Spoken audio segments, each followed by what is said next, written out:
नमस्कार, स्वागत है आपका सिटी पोस्ट लाइव में। मैं हूं मुस्कान। बिहार में दलित बेटियों के साथ लगातार हो रहे गैंगरेप को लेकर प्रशांत किशोर बेहद गुस्से में हैं। शुक्रवार को अपनी यात्रा को बीच में छोड़कर प्रशांत किशोर पटना पहुंच गए। खबर के अनुसार हाल के दिनों में मुजफ्फरपुर, गया, मोतिहारी और दूसरे जगह पर गैंगरेप की शिकार बेटियों और उनके परिजनों को प्रशांत किशोर ने पटना बुला लिया है। राज्यपाल से मिलने का समय भी ले लिया। आज शनिवार को सुबह प्रशांत किशोर इन पीड़ित बेटियों और उनके परिजनों के साथ राज्यपाल से मिलवाने थे। सुबह 9:30 बजे का समय तय था, लेकिन आखिरी क्षण में उन्होंने मिलने से यह कहकर मना कर दिया कि उन्हें किसी कार्यक्रम में शामिल होना है, कहीं जाना है। आखिर क्या है मामला? आखिर क्यों आखिरी क्षण में महामहिम ने बेटियों से मिलने से मना कर दिया? इस पर बातचीत करने के लिए हमारे साथ मौजूद हैं वरिष्ठ पत्रकार श्रीकांत प्रत्युष। सर, क्या है? देखिए, बिहार में हाल के दिनों में दलित बेटियों के साथ रेप, गैंगरेप की घटनाएं हुई हैं और कई ऐसी घटनाएं हुई हैं जो निर्भया कांड को भी पीछे छोड़ देती हैं। अब देखिए, जिस बेटी के साथ गैंगरेप हुआ मुजफ्फरपुर की, कितनी बेरहमी से उसको मारा गया था। उसके गले को काटा गया था, उसके पेट, शरीर को काटा गया था और प्रॉपर इलाज नहीं हो पाया, समय से इलाज नहीं शुरू हो पाया, जिसकी वजह से उसकी जान चली गई। तो कांग्रेस पार्टी ने इसको मुद्दे को बहुत ज़ोर शोर से उठाया था, प्रशांत किशोर ने भी उठाया था, लेकिन समय के साथ ये मामला दब गया। अब राजनीति करना है तो भाई मुद्दे तो बदलते रहते हैं। सारे नेता भूल गए, अपने अपने काम में लग गए, लेकिन घटनाएं रुकी नहीं। लगातार दलित बेटियों के साथ रेप, गैंगरेप की घटनाएं सामने आती रही हैं। गया से खबर आई, फिर मोतिहारी से, मुजफ्फरपुर से, कई जगहों से 4 बेटियों के साथ हाल के दिनों में गैंगरेप की घटनाएं हुई हैं और उसमें से तो कई ऐसी बच्चियां हैं जो 6 साल की थी। तो जो वारदातें हो रही हैं उसको लेकर प्रशांत किशोर बहुत गुस्से में हैं और अपनी बिहार यात्रा को बीच में छोड़कर कल शुक्रवार को प्रशांत किशोर पटना पहुंच गए थे। उनकी सभी बेटियों को बुला लिया था पटना और पटना के लिए सभी बेटियां चल भी चुकी थी अपने परिजनों के साथ। कार्यक्रम ये था कि राज्यपाल से 9:30 पर मिलने का समय लिया था प्रशांत किशोर ने और राज्यपाल ने समय भी दे दिया था। तो आनंद फानंद में बेटियों को जनसुराजी लेकर पहुंच रहे थे पटना, लेकिन रात में 11:30 बजे राजभवन से फ़ोन आया कि महामहिम आज शनिवार को नहीं मिल पाएंगे उन बेटियों से, क्योंकि उनको किसी कार्यक्रम में बाहर जाना है। तो कार्यक्रम में बाहर तो उनको जाना था 11 बजे, तय था पहले से, लेकिन 9:30 बजे का समय उन्होंने दिया था अपने कार्यक्रम को ध्यान में रखते हुए। लेकिन अचानक क्यों रात में 11:30 बजे राजभवन से फ़ोन करके मना किया गया, इसको लेकर सवाल उठ रहे हैं।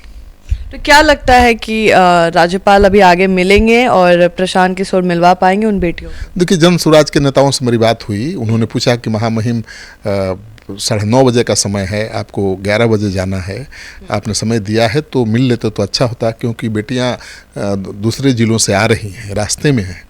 लेकिन उन्होंने असमर्थता जाहिर की और इस कारण बेटियों को बीच रास्ते से ही लौटना पड़ा। जनसुराज के नेताओं के अनुसार अभी तक राज्यपाल ने अगला समय डेट नहीं दिया है, बताया नहीं है कि कब मिलेंगे।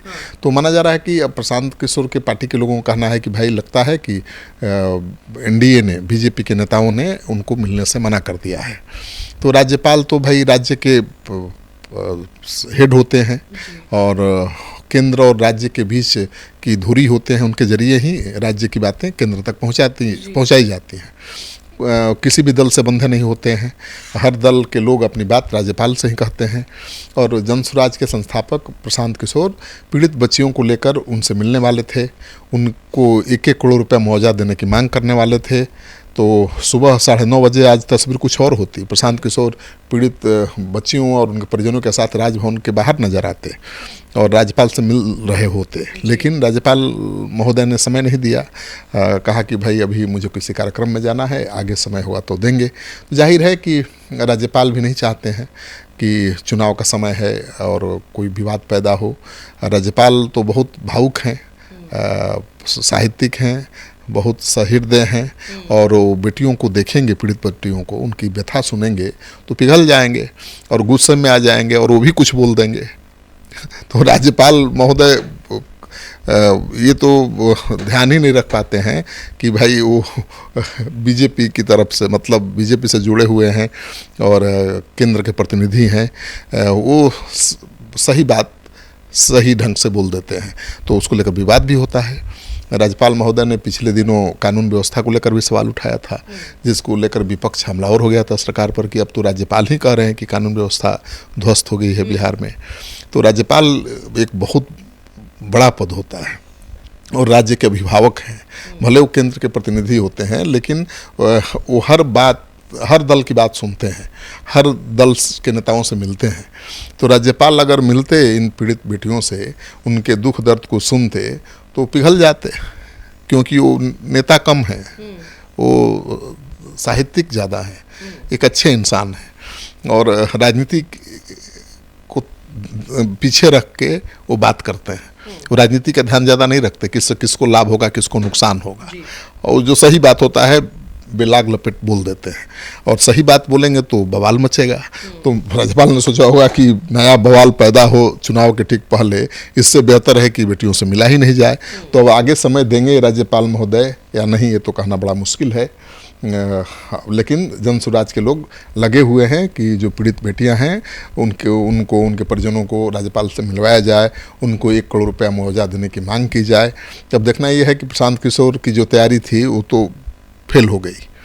वो तो बड़ा धावा बोलने वाले थे एक तरह से सरकार पर, पीड़ित बेटियों के साथ राज्यपाल से मिलकर वो सरकार पर धावा बोलने वाले थे, सरकार की नाकामी उजागर करने वाले थे, ये साबित करने वाले थे कि बिहार में दलित बेटियां सुरक्षित नहीं हैं, अपराध बहुत बढ़ गया है, सरकार का इकबाल ख़त्म हो गया है।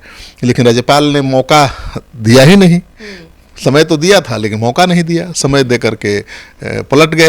उन्होंने समय नहीं दिया, बोला कि नहीं भाई हम अभी व्यस्त हैं, बाद में जब समय होगा तो देंगे। तो बेटियां तो वापस लौट गई मायूस होकर। बड़ी उम्मीद थी उनको कि राज्यपाल महोदय से मिलेंगी तो बात आगे बढ़ेगी, और वाकई राज्यपाल बहुत संवेदनशील हैं, और बेटियां मिलती तो उनकी बात को जरूर वो केंद्र तक पहुंचाते, राज्य सरकार तक पहुंचाते, और उसका फ़ायदा बेटियों को मिल सकता था, पीड़ित परिवारों को मिल सकता था। लेकिन महामहिम ने क्यों आखिरी क्षण में मना कर दिया, आप तो वहीं बताएंगे। हालांकि उनका कार्यक्रम था, कहीं जाना था उनको कार्यक्रम में 11 बजे, और इसीलिए सुबह 9:30 बजे का समय तय किया गया था। तो अब 9:30 बजे भी नहीं मिले, तो बेटियां लौट गई हैं अपने घर मायूस होकर। जन स्वराजियों की तैयारी धरी की धरी रह गई है। प्रशांत किशोर फिर से यात्रा पर निकल गए हैं। तो आप सुन रहे थे पूरे डिबेट को, और आपको क्या लगता है? आप भी अपना ओपिनियन कमेंट सेक्शन में जरूर साझा करिएगा। तब तक के लिए बने रहे हमारे साथ। धन्यवाद।